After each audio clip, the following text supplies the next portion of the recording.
More now. This is Doug Aldrich from the Dead Daisies. This is Madam Mayhem. This is Weed from the Odd Even. You're in Real Rock Night. Okay, these guys were the second debut last week on the countdown because they jumped 6 spots to move into the top 20 on Foundations. And I can't wait to see where they end up this week. Now, time to get up close and personal. The band is called You'll See One Day. And I have Nate and Travis with me right now. And how are you guys doing, man? This is good. Kicking ass. Yeah, dude. Like, you have no idea how pumped we are to see our band name on another fucking country's like top 20 list. It's ridiculous, man. It's fucking awesome. When my listeners were like, "Well, You'll See One Day on the show." I'm just like, okay, well, I'll try to make that happen. Who are these listeners? I want their names. I want to speak to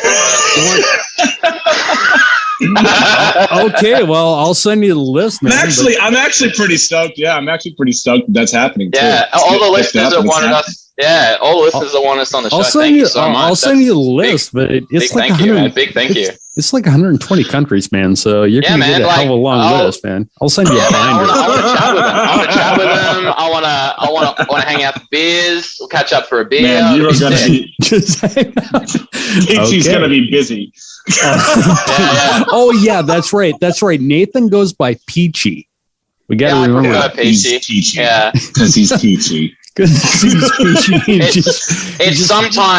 more for sarcastic purposes, but you know. More sarcastic. Yeah, I'm fucking peachy, man. Doesn't have anything to do with that hair in your ass or anything. No. Yes. I mean, sure. It has multiple purposes. The name. That's fine. We can do that. The peach on the ass. That's fine. I'm using the hair on the ass thing from now on, though. Okay, all right. Yeah, I want every time you use that though, you owe me 25 cents in residuals. 100%, man. You're gonna be a rich man after this. You're gonna be a rich fucking man, dude.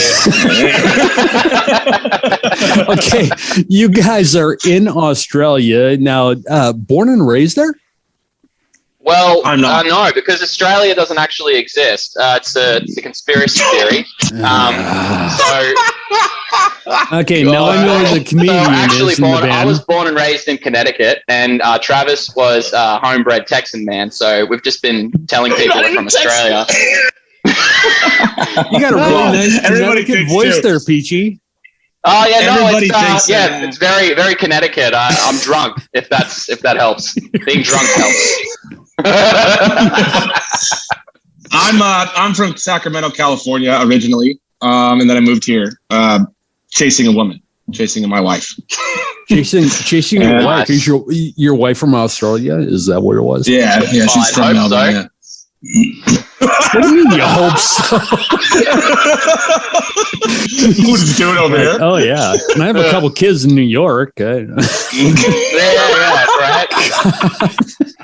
Yeah, no, I'm born and raised Australian. I'm from the country mostly. I moved to the city about 6 years ago in Melbourne, which is like one of the biggest cities of Australia. So yeah, chasing a dream, not a woman. I was chasing a dream. She's a hot lady, the dream. She's chasing peach fuzz on his ass. Okay. Well, you said chasing the dream. Okay. That kind of brings up a thing that I was going to ask you a little bit later on, but what the hell? Let's do it now because it works. If you weren't in a band that was getting set to take on the world, so to speak, what do you think you'd be doing right now? Porn star. Ooh. Of course you'd pick that. Of course you'd pick that. With the name Peachy and the ass hair. Listen. This is because Travis thinks he has this like 80s porn star look, but the problem is he isn't hung like 13 inches down below. That's his only weakness. No, it's like 3 inches of hair, like a Wolverine, small but fierce. 3 inches of terror. It took us 5 minutes to start talking about your dick on an interview, man. That's how long it took. Okay, all right. Well, you won't have to worry about that 25 cents in residuals every time you use that ass hairline, because I'm using that 3 inches of terror. Yes. I'm like, oh my God. Okay, I'm retiring the Tic Tac line. I'm 3 inches of terror now. Oh gosh, love it. What about you, Nate? Travis 3-inch Presley. That's what his nickname is now. So, Nathan, back to the question. What do you think you'd be doing right now? Did you have any interest or anything that dude, hell yeah. I mean, honestly, when I was a kid, I found music and that was it. Once I found it, I was exploring heaps of different stuff. I first started drumming. That was my first instrument before I moved on to singing. So from drumming till I picked up a guitar and I started writing my own songs and stuff. And I loved it. It was something that just helped me get through most of my later teenage years, which was really rough. But that was something that was solid that I could lean onto. And then after that, I just kept at it. But if I was to do anything else, I think it would be writing or acting, something in those areas, or voice acting, just any of those things that involves like creativity on like a visual level, something that I love writing. I'm doing that as on the side. You're a pretty damn good writer. I'm not bad. I'm a pretty damn good writer, As actually. in like books?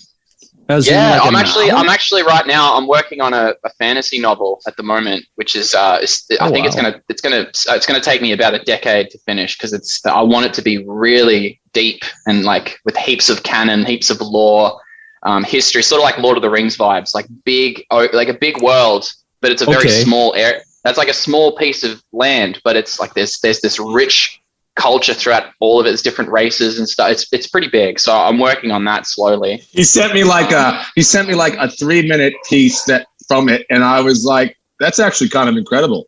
I was actually impressed. He was shocked. I was like, "Oh, dude, you're actually pretty good at this." Like, what do you mean? I'm pretty good at writing other stuff. So why would you assume it'd be shit? Yeah, I know. I'm like, he writes ridiculously good songs, and I go, okay. And I didn't think he could possibly do that too. I'm like, oh no.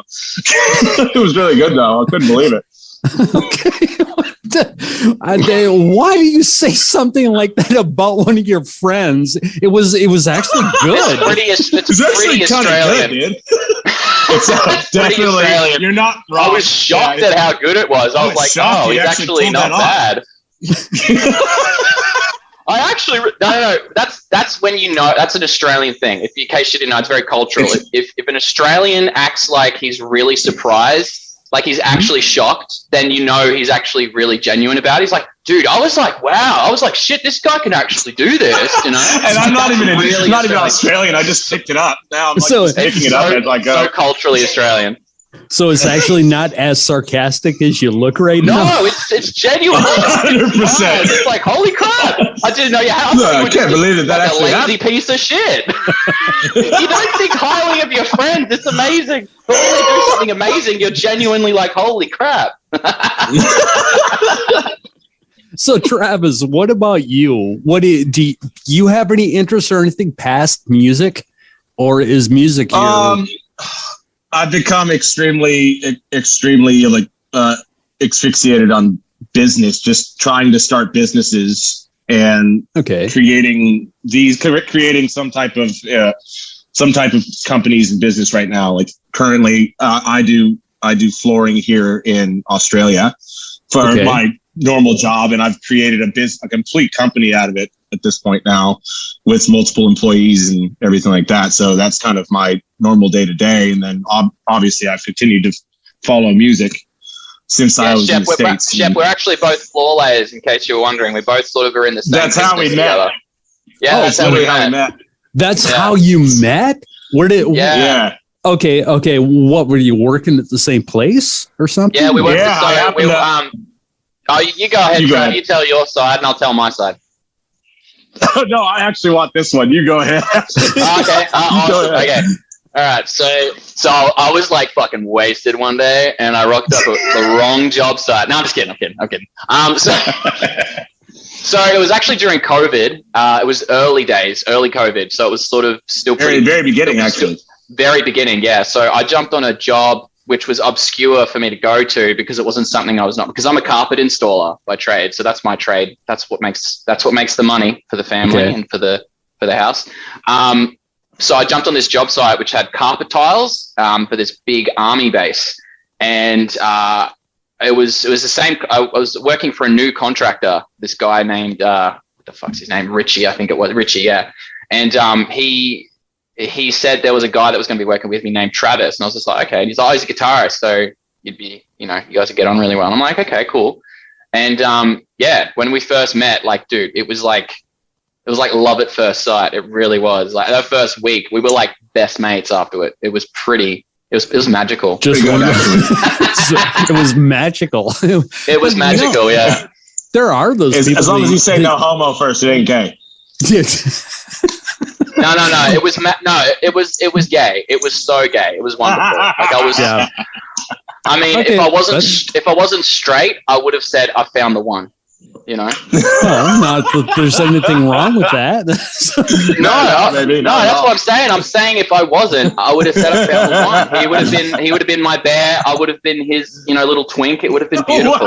We would have. Jesus Christ! But we're both into the ladies. So that didn't happen. But we did. It was a very magnetic relationship. So after that, we started sharing music. I started writing lyrics. He was looking for a vocalist. I was looking for a guitarist. It was love at first sight, man. That's just how it worked out. We've been together ever since.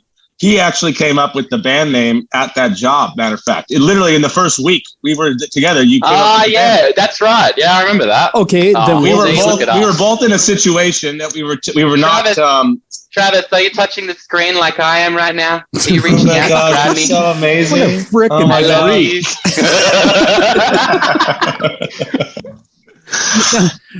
the whole thing with the band name. All right. What was the catalyst for that actual name? I have to. Nathan, you go first. I have to tell a real story here. It was actually a falling out with my previous band, which is bad, which is terrible. But it was something that I was feeling at the time. I mean, we're good friends now. Everything's fine. Like I love the guys from that band now, and we're all good. But it was during that time. It was a big falling out. It was a bit upsetting. And it was something that a good friend of mine said to me before we stopped speaking to each other for almost a year. And it was, "You'll see one day." And then he slammed the door in my face. And I was just like, it's so good. Yeah. So I get goosebumps thinking about it every time, because it was a big impact, because he was like one of my closest mates, and we didn't speak for over a year, and it was really hard. But we're good now. Like, we're good mates again. Everything's fine. But during that time, that was when I met Travis, and it was sort of like a dark period for me. And then the band name just came to me. I was like, "You'll see one day." It was almost like, not like a revenge thing, but it was sort of like you'll see one day then. It's sort of like having a go, but it's also now sort of become like having a go at everyone that sort of looked at us and gone, "Oh, you guys won't make it. You guys won't do anything." So it's sort of transformed. Literally, from that. the band name says it all. So have you had a lot of that? People that kind of we've had some hate. What are you doing, had a little bit of hate. Oh, the hate's nothing like there's that. a lot of it. There is a bit, I think there might not be. It might not actually just be hate. I think now at this point now with the internet, I think it's just people just because they're behind a screen, they can just say whatever the heck they want, so they don't really care. Yeah. But you never was just kind of talking shit. Confront you. Nothing there too was violent. there was that one guy, Nathan. Remember when we first started? Like, actually, the first song went out and like that. And all of a sudden, there was heaps of hate for that song because we promoted it on Facebook, I think, and we got a whole bunch of hate for that. I thought it was I think you might have put it in front of the wrong audience, and like this audience did not want anything to do with it, and they were. I was so happy. I was just like, look at all these hate comments. This is awesome. Everyone hates it. There's no bad publicity. Someone wrote a novel about how bad. No shit. Like, they used our song as a reason as to this is what's wrong with the music industry, and just like it was like 3 paragraphs, and then our song was the straw that broke the camel's back, man. They thought that was it. I've got to say something here. I just remember we all kind of just looked at that and we're just going, man, this guy is on another level. Like, wow, okay, man. Sorry we ruined your entire life. Did not mean to do that. Wow.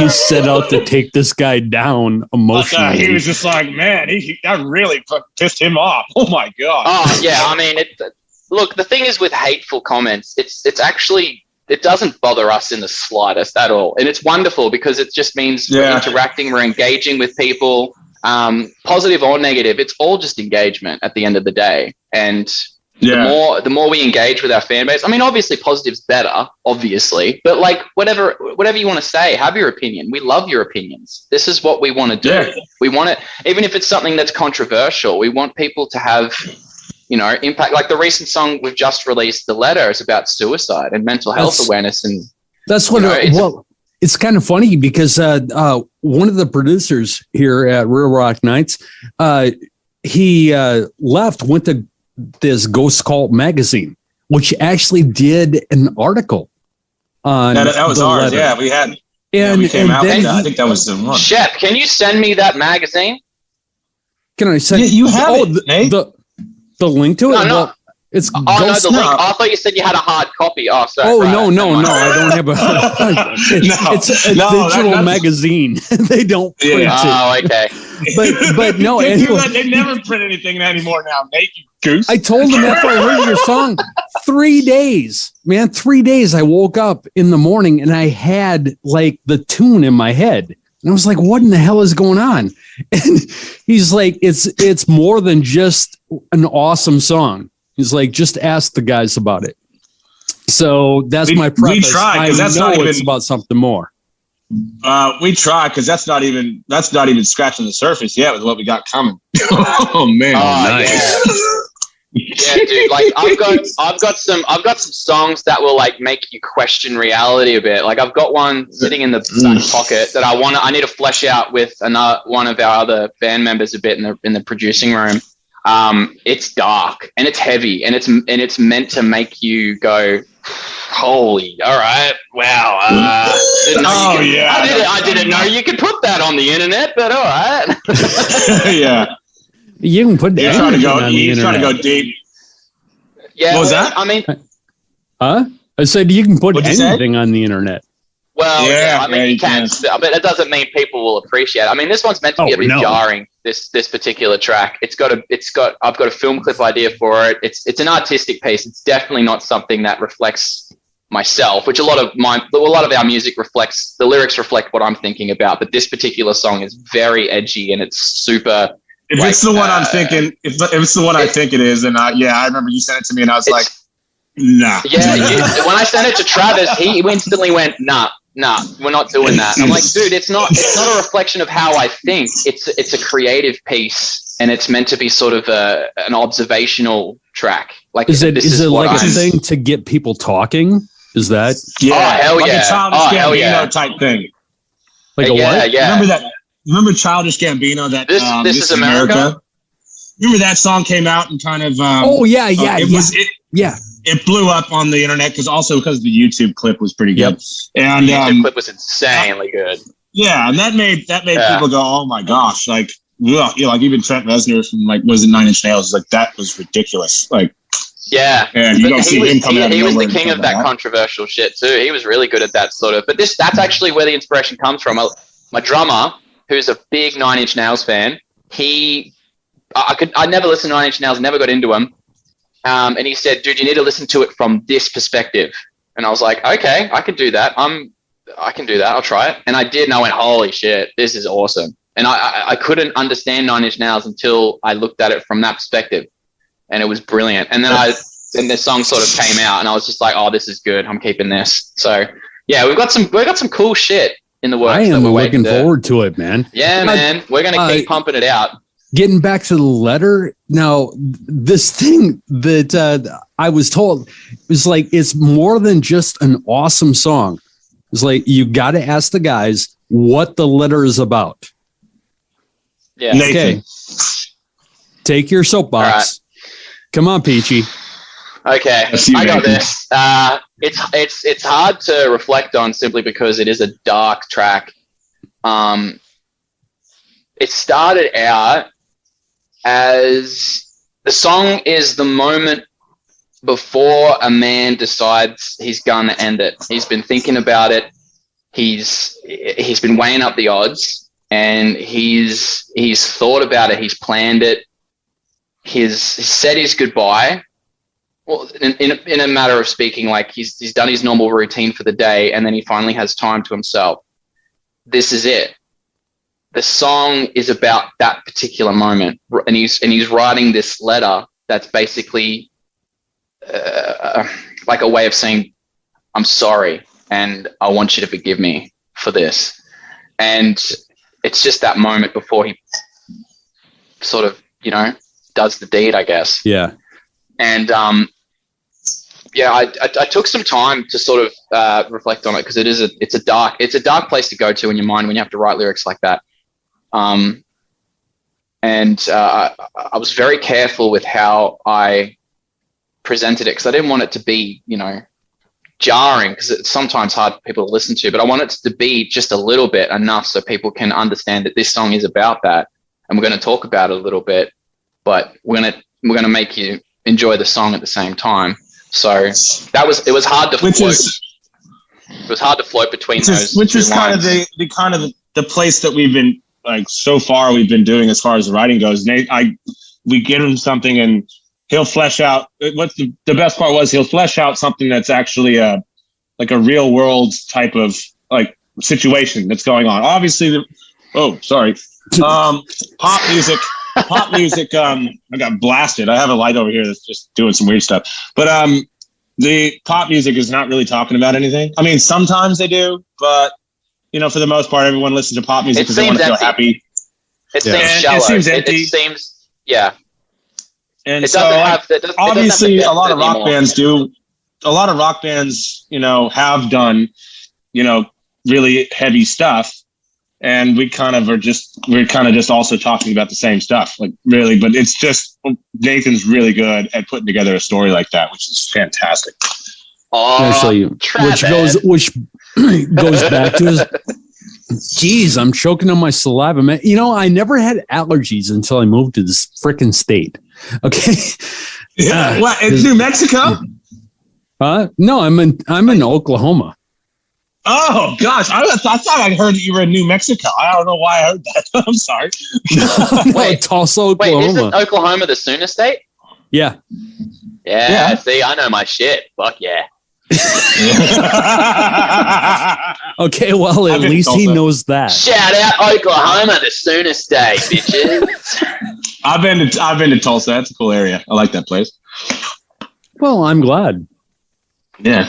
You don't like it because obviously your allergies. I've never had to deal with this before, man. I talk for more than 10 minutes and my nose starts running.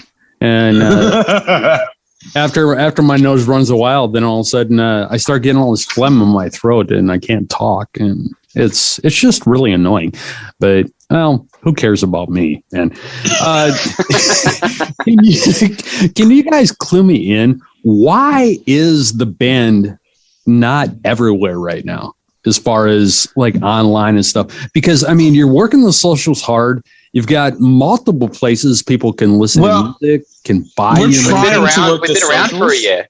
We've been around for a year. We've been around. We're trying the socials. We're trying to work the socials, obviously, on our own. We've had a few speed bumps we've run into as far as socials, because we're all busy, like, obviously doing grown-up stuff.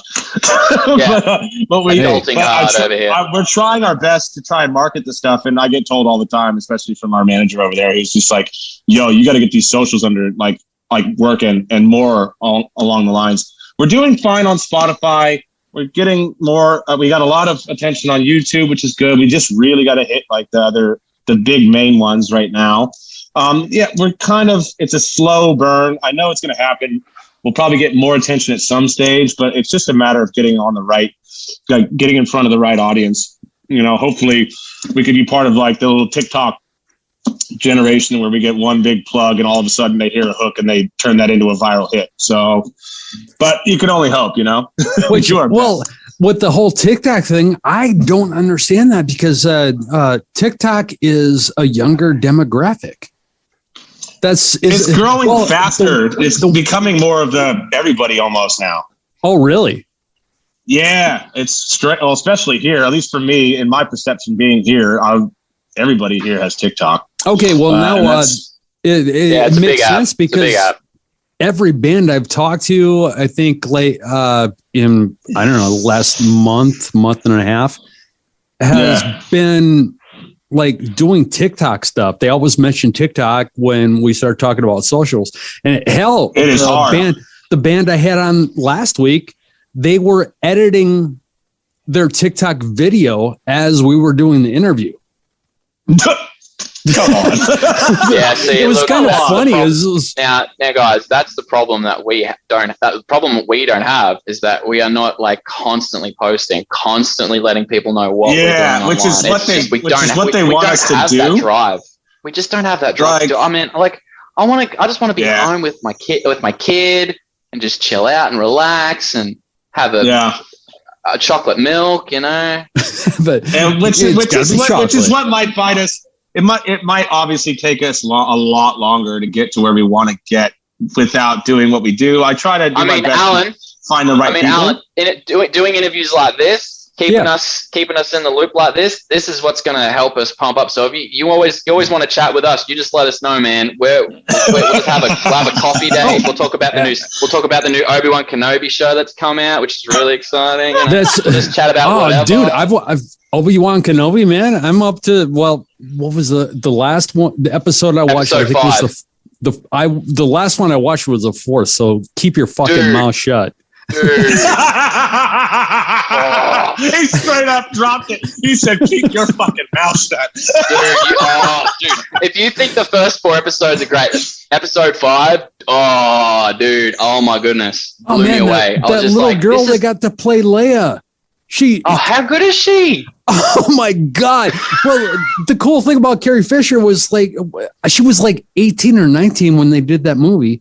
And I know. She held herself like she was like a 35-year-old woman. I almost teared up in certain parts because I was like, oh my God, that is so Leia. And this little girl like is what, like 6 or 7 or something? I think she's something like that, 7 or 8. Yeah, and she seems like she's like 15 or 16 years old. I was like, this is people always having a go that kid actors are like not as good as they were back in the 80s and 90s and stuff. I'm like, dude, the kid actors are just as good. They're just not getting enough screen time. And probably a little bit. Stranger Things is a good salute to that. Stranger Things kids were insane. They're doing amazing stuff now.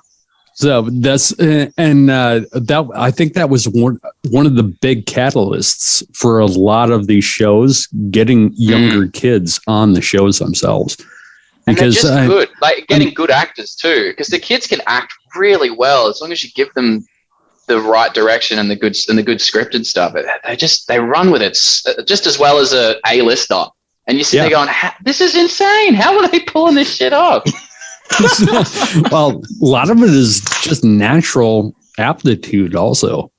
It's like because like for years and years, I mean, even look back to people like Jodie Foster and stuff when they were little kids.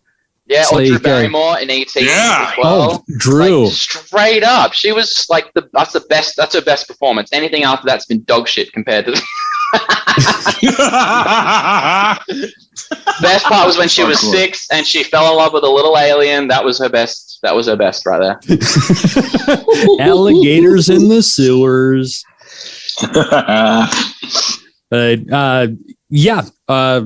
As far as talking to you guys, okay, I'll hit you up sometime if I'm sitting here at 3 o'clock in the morning or something. Do it, yeah. If you're up, we're up. We're having a Zoom meeting, okay? Like, hey guys, I'm on Zoom. I love that. If you feel get on, like Peachy, you okay? I'm not okay. Can we talk? I'm like, yeah, man, we can talk. Yeah. Hey, how's that weather down there, by the way? The weather? Yeah, how you doing with that? Is it pretty hot right now or not? It's hot and humid right now. Yeah, I think it was like 104 today when I went to work.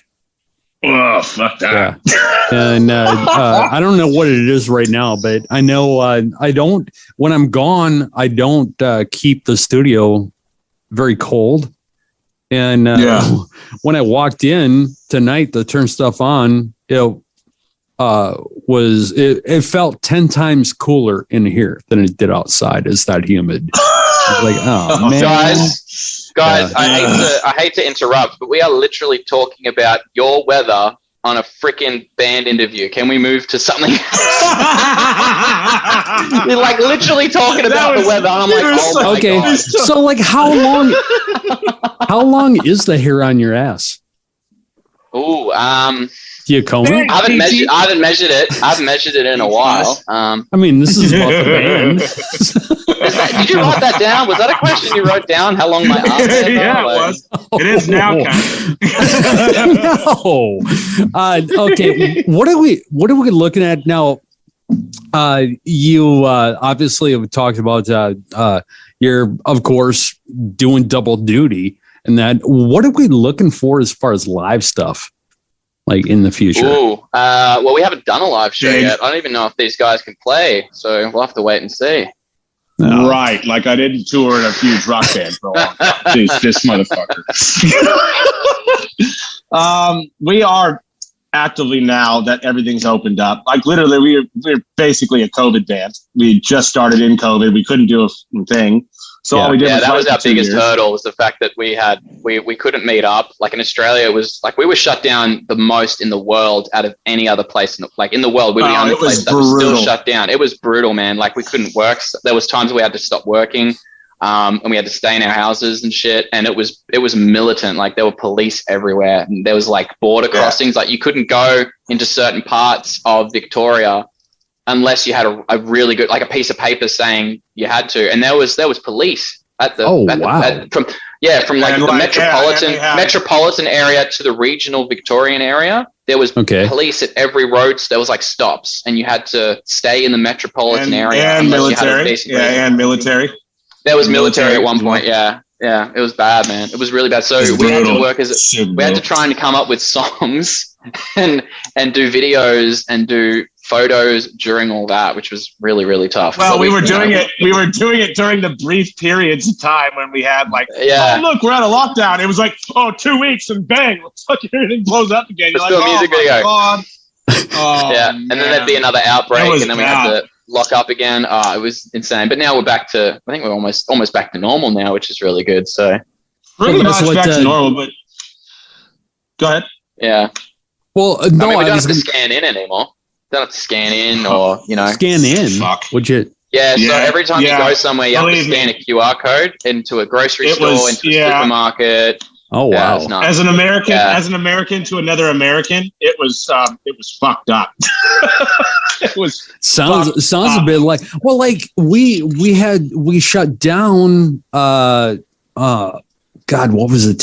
In March 2020. And then I think reopened, like pretty much everything reopened in like June of 2020. Whereas we did like 260 days of lockdown. See, and that's what I wonder. And now you said that you're pretty much all back to normal and stuff. We are not. I mean, no, you are. People are acting. I mean, a lot of people are acting like everything's normal and stuff. It's like, I think they have to. It's the only way to survive. It's the only way to survive. It's like, it's only smallly different. But yeah, it's people are like, oh yeah, no, it's great. No, everything's fine now. Everything's back to normal. It's like, yeah, no, it's not, mate. It's been 2 years since we felt normal. You don't even know what normal is. Right? Man, there was a point there when we got to the last part of the lockdowns where we were just I was even multiple, you and I actually, Nathan, we were going down. It was getting dark. I was like, man, I don't know how I can handle this. I think I might have to move back to the States. Like, I don't know, man. Like it was getting wild. So, I was really sad. I was like, I'm going to lose my bear. I'm going to lose my Travis bear. I was like, I'm going to lose my peach fuzz. Yeah. That's and then the thing with the bands touring, so we're actively working on that now. We actively are because obviously, like I said, we're coming out of basically starting as a COVID band. So we never had the opportunity to really start doing anything or pushing anything. So now everything's really starting to pick up again. Fucking shows are coming back. Like we can go to shows. Tours are coming. Big bands are coming back to Australia too. So what we were hoping to do is start jumping onto shows here in Australia, cut our teeth a bit. We can build the live show and make it really good. And then hopefully at least my dream for it is we could go and hit the States for, a tour, have a good live show, go through just do a good, maybe a month run, come back, fill the war chest, head over to Europe. Maybe just, that's kind of what we're looking to do. We're not trying to, we would love to just do this as a full-time gig, but obviously we could only hope. But what we're going to definitely try and make sure that we can get, some touring, some traveling. Hopefully we get the opportunity to go to good, cool places like Japan and maybe even Africa, South Africa, to do some shows there. Every band's dream is to just basically get to travel and do that. Yeah, where there's love for us, see the world. And I don't know, I can see it happening. It's it's just going to take time. That's and the boys would love America. I toured the United States back in the day with another band back in the day, and it's one of the most beautiful countries on the planet, and every single city is just a whole nother level too. And so it's just going back to the States and touring would be a blast. Going to see in Europe, all of that would be really, really interesting. Maybe not Russia. I think I'll leave that one out. Oh, dude, why not? I like Russia. Russia seems cool. I love Russians. I mean, look, the only problem with fine. Nathan, what happened to your audio, man? You sound like you're in the background all of a sudden. Yeah, where are you, Nathan? Where are you, Nathan? What's going there on you are. Audio? Maybe it's your earpieces. They should be all right. Your earpieces. Mic check. Hello? Yeah, and I can hear you just really faint. Yeah, you're low. Hang on, I'll try and turn it up. Maybe that works. Speak up, better? Girlfriend. Is that better? Yeah, I can hear you. Can you hear me? Yeah, like I said, we can hear you. You just aren't super faint now. All of a sudden, you became super faint. Happened before. I might leave and come back. Hang on, let me just try that because it's doing something weird. Hang on. Okay. Is he able to leave and come back? Does that work? Yeah. All right, cool. No, it's just us now.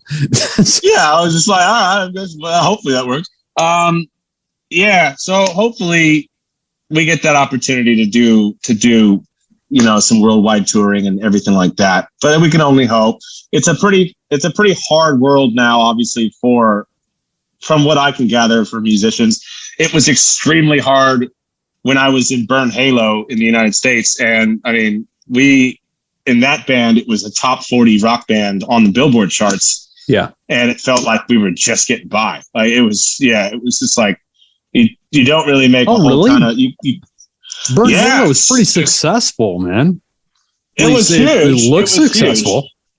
Yeah, it was huge. But it just felt like at the end there, it was like when we right at the end, because all the singer left and we were still getting shows and getting, really big tours. It just felt like we were constantly like pushing for it, or like there wasn't enough. And we just kind of noticed the change in the industry, where it was the bands are kind of in charge of pretty much everything. It wasn't like the 80s and 90s where, you get a record deal and it's over. You're done. You can do that for the next 10 years and you can be Bon Jovi or something like that. It's like, dude, it's not happening like that anymore. You get a record deal. It's like, oh, we'll give you 10 grand for your marketing campaign and good luck. And it's like, oh shit. Okay. Like, okay. We're just going to go out there and hope for the best. And then none of us had any money because we were all on the road. So it's like, kind of just got by, and hopefully now we kind of have an idea of it. We can do it ourselves. If we it's not like I want to say that we're never going to get a label, but it's like most musicians I notice are doing it on their own now. and the ones that are not are obviously super massive, so it wouldn't really matter. You know what I mean? So yeah, we have kind of a battle plan. It could take years. Who the hell knows? I think the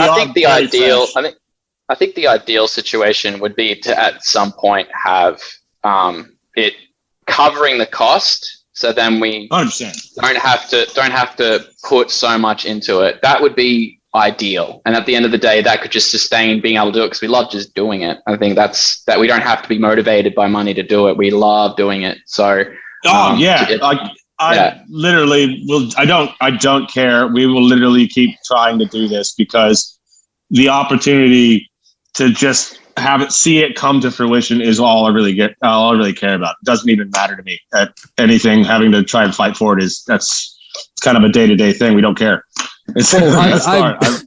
I've talked to some guys that over the years, some people who I've worked with for 4 or 5 years. And have you ever thought about hitting it hard for 2 or 3 years and banking cash and then starting your own label? Yes, and that would play into obviously your long-term, long range. Like we talked earlier. We talked earlier like, oh, what do you like to do, Travis? And mine was companies, and I was like, yes, I would absolutely love to do that, but I just have to learn how to do it. That's the only thing. So we could start that, and then eventually I could use that as my platform to keep us running and doing that, or whichever. But it's one of those things where if this is able to blow up, that becomes a springboard for that platform to try and see if I can make that happen. Go to the next level, just keep working stair steps kind of deal. Yeah. And it's just, I keep noticing that every time you come to a new problem, you're just like, okay, a new pair of steps. Just gotta keep climbing. You're like, okay, I just got through one shit sandwich and here's another. Yeah, you just gotta keep going. You're just like, oh man, all right, well, here we go. That's all we've got to really do. That's and one thing that this to keep in mind too. One thing that a lot of these guys have said is they take, just like you said, you just have to learn how to do it. Yeah, taking to get on a label, somebody else's label, and watch exactly how they do everything. And then they start their own and do the exact same thing the other guy was doing. Yes, which is actually, because you see that happen with a lot of the, a lot of really, really successful rappers right now. Not like, you won't hear of the rapper anymore, but you don't find out that, what was it? Yeah. Is it P. Diddy, I think? That all of a sudden a producer and he's got a stable of artists behind him. Literally a stable. Like you're going, oh my God. Like Eminem, all these really successful ones. I think Wiz Khalifa was the one I watched recently where I'm just like, I haven't heard that guy in years, but you find out that he's got a huge label and he's like a multi-million-dollar label mogul. Almost. You're going, wait, what? And that's just what happens. They just figured out how to do it. Being a successful artist really makes a difference, I think, once you start making those big bucks and you can basically 100%. Establish your own distribution because, you're in the industry. People want to talk to you. People want to be a part of what you're doing. So that definitely helps a lot. And I imagine that would be a really good way to make money on that side of things. The same thing with Nathan and I, because here in Australia, as tradesmen, we're both contractors. So we decided to just, we're doing it on our own. And so we so we already have that mentality, which is a completely different mentality. I didn't realize until I finally stopped working for somebody else, that once I had to do it on my own, I had to kind of figure it out myself. And that's kind of what we're doing here. It's like, okay, it doesn't come fast. And if it does come fast, it probably won't last very long. It'll go up real fast and then come down really quick. So it takes a lot. Yeah. One thing I've learned: the easy way, the fast way, is never the best way. That's always it's like, okay, maybe you're gonna get it done doing it the fast way, but everything is going to go to shit in like a few weeks. So, yeah, exactly. You know, we've had a few run-ins with like say with just for example, with like the marketing side of things. Like I've hired people to do marketing for the band and thinking that was going to help us and save us some time. And you find really fast that the cheap guys or, you know, the thing you're just hoping that will just work and, you know, whatever. And then you find out you end up blowing your money and screwing everything up. And like I said, we had a couple of speed bumps because of certain things. And we just kind of go, well, I wish we could do that over, but unfortunately you learn those lessons and you move on. So it's exactly what we're doing. That's why, yeah. No, I understand exactly what you're saying completely, man. Let's see. Instagram, Facebook, and you guys have a YouTube channel. What are you putting on your YouTube channel? Or do you have plans to do something big with that? So far, it's just music videos. Put another music. Put music videos on it. Videos so far. I could put like a 24-hour live stream of my bathroom, if that's what you mean by something big. Well, well, as I said, we're still learning the creative side to it. I'm thinking like maybe go live every once in a while with the band or something. We do have an idea. Thanks for the reminder, Alan, asshole. We do have one. It was when we go live during our writing sessions. So we usually meet up once a month, and we do like an in-person writing session. And we're thinking of going live for one of those just to see if anyone jumped in, which would be really cool. I mean, we've got a few followers on YouTube, which would be sick. I also thought about doing live shows when we do start doing shows. That's why I would come down to making sure that we'll actually hire like a complete crew and everything like that to make sure we can do a few shows that are live and that will obviously stay on YouTube. Oh, that'd be sweet. Yeah, I mean, that's kind of what we saw out of the COVID thing where everybody ended up doing that. They were doing like live shows, but we'll actually do them at shows. I think they had it here in Australia. It was like Mosh Cam. Do you remember that, Nathan? Mosh Cam? Sure. In Sydney? I was there. He doesn't remember anything. Okay. But it was Mosh Cam, and it was actually a really cool thing where it was just live shows and they were streaming onto YouTube. And I saw that and I was like, that'd be great. That'd be great for that. That would be great for Instagram stories and TikTok. Plenty of different things. It's just a matter of making sure that we can, like I said, figure it out along the way. That's why, Dad, there's another one out. Oh, Ustream is another one that might only be here in the States. I don't know. But the only thing I didn't like with that was because we would stream some of them on our radio stations. We have 5 stations in our radio group. And then like the show you're on right now, we have 15 affiliates also. But the 5 stations in our radio group, we would stream these concerts like live on the station. And it was all good and fine because that was only audio. But I would not have like spent the money to stream the video of it because it was like, one camera in like the back of this like hall or something. Yeah, it's like, what in the hell? Why isn't there somebody up there with like camera switchers and a director? It would look like a grade 1 freaking like play video that Dad held up at the back with the camcorder. Exactly. Trash. Lighting would have been terrible. That was exactly the feeling I was getting. I'm like, what the hell, man? Is this like some dude with an iPhone? What the hell? That's like that was a thing. Like we try to do everything we try to do is like extremely quality. And I refuse to release anything that isn't at a quality level that I'm happy with. And I feel like that's something I get so anal about that it pisses off the guys a bit. And I'm just like, nah, we're not dropping anything that's trash. There will be songs. We will have singles or songs that we're working on, and it'll be like, all right, everybody else is done. And Nathan's just like, it'll be literally 99.99% done. And Nathan's like, you know what? I'd rather change the course. We're gonna go back to the drawing board. And I'm just like, oh God, fuck. Come on, man. But I don't waste time.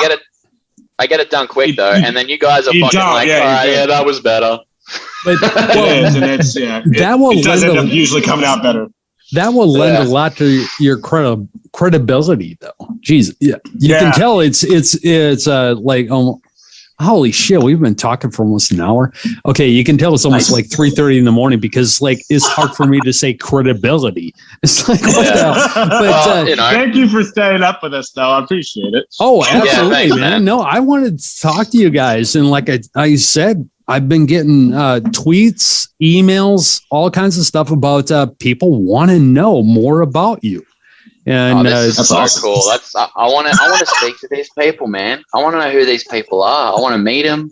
I want to talk to them. I said this before, but I want to, I just want to rap with them. I want to get to know them personally. I tell you what, well, we will do a live thing here in a few weeks, and because we have a unique meeting ID on here.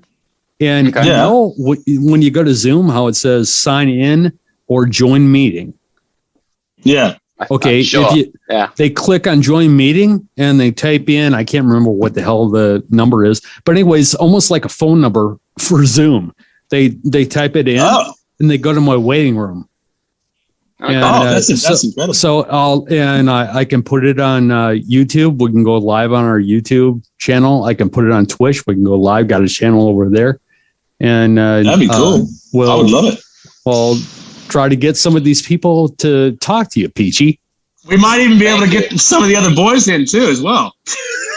I guess really they could join us. I guess they can. I suppose. There's just not a bunch of people asking our drummer if he's single. And I'm like, yes, he is single. Yes, he's on Tinder. Hit him up. Yes, he's on Tinder. But the big question, does he have an OnlyFans? No. I've literally been trying to make him have an OnlyFans because he needs to start paying some extra money to this band. Take your shirt off, Lee. I literally tell Lee every single video. And if you go on the YouTube and you look at any of our music videos, I go, hey, Lee. Hey. Oh, sorry. Hold on. Could be a little while longer. Nathan, we can hear you, Goose. Oh, shit. Hang on. I gotta move. I'm moving location. All right. Oh, I literally tell our drummer all the time too. Every time we get to a music video shoot, I go, Lee, take your shirt off. And he just goes, dude, really? And I'm just like, we're selling this, baby. We're selling it. You got the whole Tommy Lee tattoos and everything. We're selling this, baby. Take it off. Let's go. There was a video. I actually took a video of it. I said, Lee, you need to do like 50 push-ups before you even get on the set. And he was just like, oh, God, Trav, are you serious? I'm like, yeah, make it happen. Damn, you slave driver. Okay. Dude, he's insane. Got Travis over here being a pimp. So pimping out your drummer. Just chill out on the cocaine, all right? You're already up. Don't need more up. Just relax. Oh God, you guys are a hell of a lot of fun to talk to, man. We're doing this again. We are. Hey, it's 3:30, man. I know you got sleep, brother. So thank you for having us. Absolutely. Hey, I do want to hit your hype edit page. I want to talk about that a sec. You can not only are there channels on there where you can listen to your music, but there's also channels where you can see videos or you can buy the music too. It's all in that one page. That is freaking awesome, man. And want to let everyone know our website, realrocknights.com. See, I'm doing it again. Head there right now and in our feature artist, which will be, of course, this guy. Okay. Yeah, you'll see one day is going to be the feature artist, of course, and on their little album icon, click on that. That will take you to that page, and you can get all their music. You can see all their music on there. It'll even take you to their YouTube channel. It's freaking awesome, man. I love that when I clicked on that and I saw all that stuff pop up. I was like, oh, dude, this is a one-stop location. I was like, damn. Yeah, man. I love it. Hang on, before you go, what did you think of Like That, Alan? It's one of my favorite songs. What did you think of that one? Did you watch that one? Which one? Oh, Like That. Like the That. first one. No, I didn't get to Like That. Oh, I watched dude. Sober was the only other one I watched. Oh, that's a good one too. Yeah. So, but like that's our other like that's our professional, like that was one of our first drops. So that was the first thing everyone got to saw of what we do. So that was definitely I checked that one out. Okay, what do you like want me that? Like that? Yeah, Like That was our first one.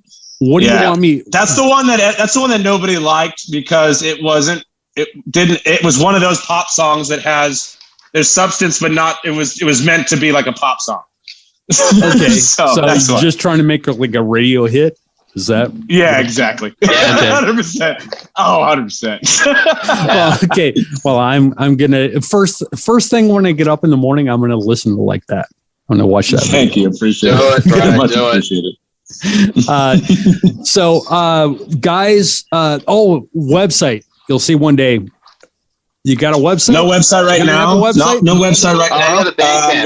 We have a Bandcamp. We have a Bandcamp, which has a couple. We need to update it actually, but yeah, if you guys jump on the Bandcamp, that's where you'll find our tracks for sale. I'm going to start putting up some merch up there pretty soon. Let us know what kind of merch you guys want to see. We've got a couple of shirt designs, but if you guys want like mugs or like dildos or anything, just let us know. Like we'll do it all. We don't care. We'll make it happen. I literally don't care. I'll do it. I don't care. You'll see one day dildos. You'll see one day, baby. What the heck? And then, okay. This is just taking a bad turn. He's like, oh shit, what do they do down there in Australia? What do you say we shut up and let people listen to the letter? Oh yeah, let's do it. All right, links for both videos can be found in the description below. Thanks to the Foundations Charts, Concrete Marketing, Skateboard Marketing, Grand Promo, FM Music Management, Pavement Entertainment, Better Noise Records, The Orchard, Sony Music, Spine Farm Records, New Ocean Media, Napalm Records, Rock Nation, MK Music, and Curtain Call Records. Real Rock Night is recorded and produced by Active Media Networks, distributed by Monkey Boy Entertainment and powered by Cox Media. Copyright 2022.